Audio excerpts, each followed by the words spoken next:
Right Honorable Greg Clark, distinguished guests, Assalamu alaikum, peace be upon you all. Thank you all for braving London's rush hour traffic to attend this, the 14th Muslim News Awards for Excellence event. I would like to welcome all those who have been nominated for this award this evening. I would like to thank all our readers who took the time to nominate men, women, and children whose endeavors and activities mark them out for recognition of excellence. As in previous years, we have been humbled by the quality and the quantity of entries for each award category.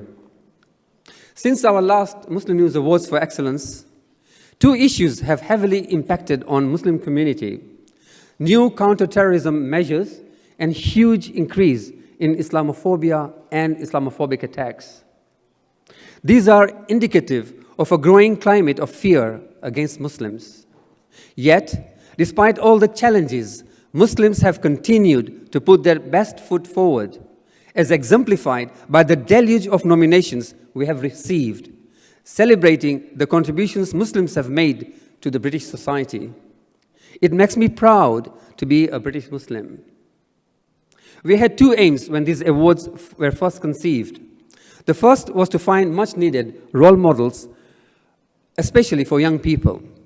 The second aim was more ambitious: to provide a counter-narrative for the day-to-day drip feed of negative and often sensationalist news and comment that passes for journalism. The role of the media in this regard should not be overestimated. I have no hesitation in stating that the climate of fear is generated by the press. This press desperate to seek out and at times manufacture examples of Muslim misdemeanor.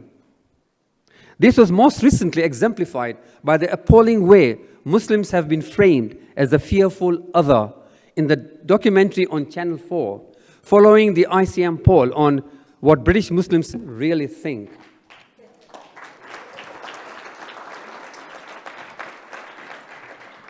Whatever Trevor Phillips says, I say that today is the real demonstration of what British Muslims are really all about.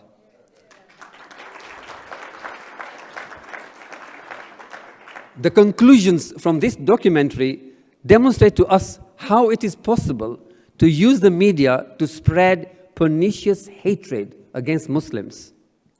The sensationalism from both print and broadcast media comes during a climate of international terrorism that Muslims here in the UK have little control over and very little sympathy for, despite media headlines that insist otherwise.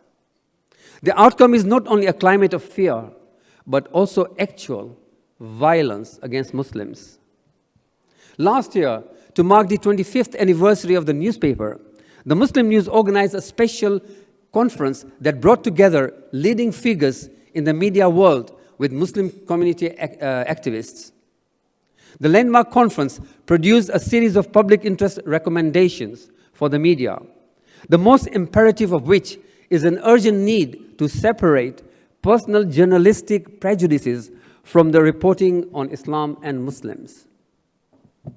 Only two political leaders empathized with Muslims at the height of the recent Islamophobic attacks. One was the much maligned opposition leader, Jeremy Corbyn, who joined Muslims at the Finsbury Park Mosque vigil after it was attacked. The other was the leader of the Scottish National Party, the First Minister of Scotland, Nicola Sturgeon. Sturgeon observed a 1-minute silence at the Glasgow Central Mosque to remember the victims of the terrorist attacks in Paris, realizing fully well the difficult time Muslims were going through. Importantly, the government made much-needed policy decision on reporting of Islamophobia attacks. Home Secretary Theresa May announced that police forces should record anti-Muslim as well as anti-Semitic crimes. Discussions and proposals to promote integration and cohesion are always welcome. But the starting point should not be that Muslims are a problem, not quite British enough, and must be civilized into a notion of Britishness. Nor should it be that Muslims are only seen through the prism of extremism and terrorism. Instead, we need to hold on to our universal values and not let those who wish to divide us, who wish to break us, or who wish to impose their muscular liberalism onto us all to win. We are a multicultural nation with a huge diversity and talent, as we see here tonight. At these awards, too, we identify not only those British Muslims who have excelled in their fields and contributed to the society, but also those who are not Muslims who have stood to defend Muslims.